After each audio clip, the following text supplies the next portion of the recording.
तरुण तडफदार अध्यक्ष शत्रुघ्न बापू काटे, भारतीय जनता पार्टीचे माजी जिल्हाध्यक्ष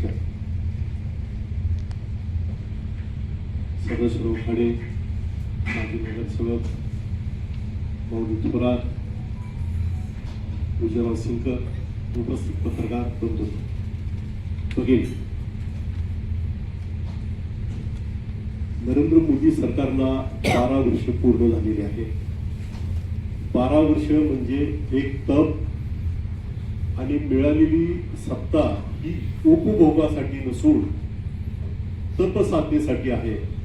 अशा पद्धतीनं गेल्या 12 वर्षामध्ये एकही दिवसाची सुट्टी किंवा खाडा किंवा कौटुंबिक सहल अशा पद्धतीचे कुठलाही क्षण वाया न घालवता नरेंद्र मोदीजींनी जी तपसाधना केलेली आहे, त्या तपसाधनेच्या निमित्ताने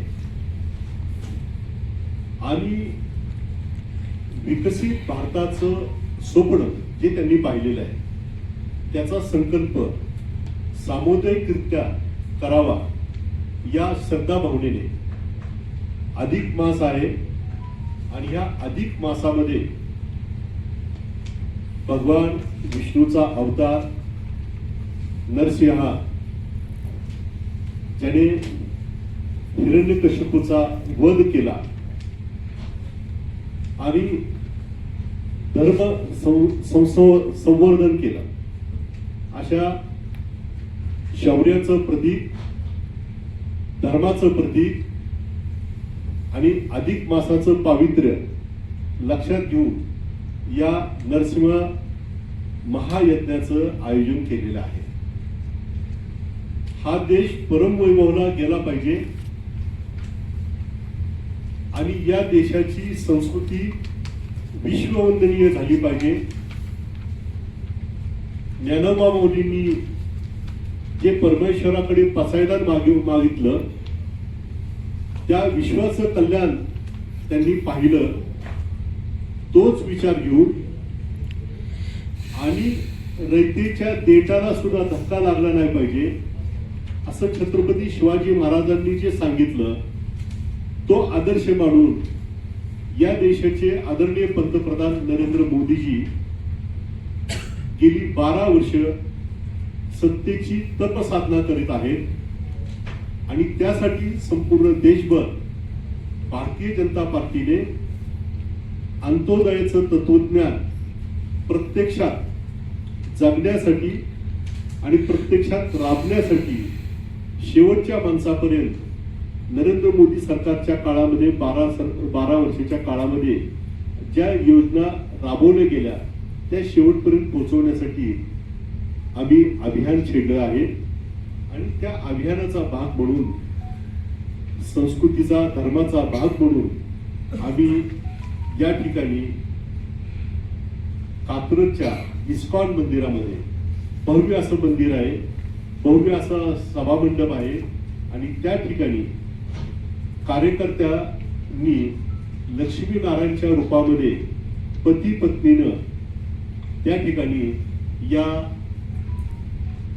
नरसिंह महायज्ञाला बसून पूजन करायचंय आणि विकसित भारताचा संकल्प त्या ठिकाणी सोडायचा. तर एकूण धर्म आणि संस्कार आणि संस्कृतीच्या वातावरणामध्ये विकसित भारताचा संकल्प आम्ही करत आहोत. या कार्यक्रमाला आपल्या सर्वांच्या माध्यमातून जनता जनार्दनाचा आशीर्वाद शुभेच्छा मिळाव्यात ही अपेक्षा व्यक्त करून या पत्रकार परिषदेचं आयोजन केलेलं आहे. नरेंद्र मोदी सरकारच्या काळामध्ये आदरणीय अध्यक्ष बापूंनी आपल्या समोर अनेक योजनांचा उहापोह केलेला आहे. आपल्याला प्रेस नोट मध्ये सुद्धा अनेक योजनांचा उहापोह त्यामध्ये केलेला आहे. जनधन योजना असेल, आयुष्यमान भारत योजना असेल, प्रधानमंत्री आवास योजना असेल, प्रधानमंत्री किसान योजना असेल, अशा जेवढ्या योजना आहेत, डिजिटल इंडिया असेल, स्टार्टअप इंडिया असेल, तर अशा अनेक योजना आहेत की ज्या योजनेच्या माध्यमातून शेवटच्या माणसापर्यंत या योजना पोहोचवल्या गेल्या आहेत. यापूर्वीच्या काळामध्ये काँग्रेसचे पंतप्रधान राजीव गांधींनी जे सांगितलं होतं की आम्ही 1 रुपया केंद्र सरकारच्या माध्यमातून योजनेसाठी जेव्हा पाठवला जातो त्यातील 85 पैसे हे मधले दलाल खात असतात आणि प्रत्यक्ष 15 पैसे शेवटच्या माणसापर्यंत पोहोचत असतात. प्रधानमंत्री नरेंद्र मोदीजींनी न खाऊंगा न खाणे दूंगा ही घोषणा केली आणि मोदी है तो मुमकिन है हे करून दाखवलं. 1 रुपया केंद्रातून जर निघाला तर प्रत्यक्ष लाभार्थीपर्यंत 1 रुपया पोहोचतो आणि प्रत्यक्ष त्याला लाभ मिळतो आणि म्हणूनच हा लाभ शेवटपर्यंत व्यवस्थित पोहोचवल्यामुळे 25 कोटी दारिद्र्य जनता ही दारिद्र्य रेषेच्या वर आलेली आहे. अशा पंतप्रधानांच्या 12 वर्षाच्या कारकिर्दीला वंदन करण्यासाठी, नमन करण्यासाठी आणि त्यांच्या विकसित भारताच्या स्वप्नाला संकल्प म्हणून स्वीकारण्यासाठी आम्ही उद्या हा नरसिंह महायज्ञाचा कार्यक्रमाचं आयोजन केलेलं आहे. त्याला आपल्या सर्वांच्या शुभेच्छा मिळाव्यात, जनता जनार्दनांचा आशीर्वाद मिळावा अशी अपेक्षा व्यक्त करतो. आणि या पत्रकार परिषदेच्या अनुषंगाने, या विषयाच्या अनुषंगाने आपले काही प्रश्न असतील, आपली काही मतं असतील तर त्याचा उत्तर आम्ही देऊ शकतो.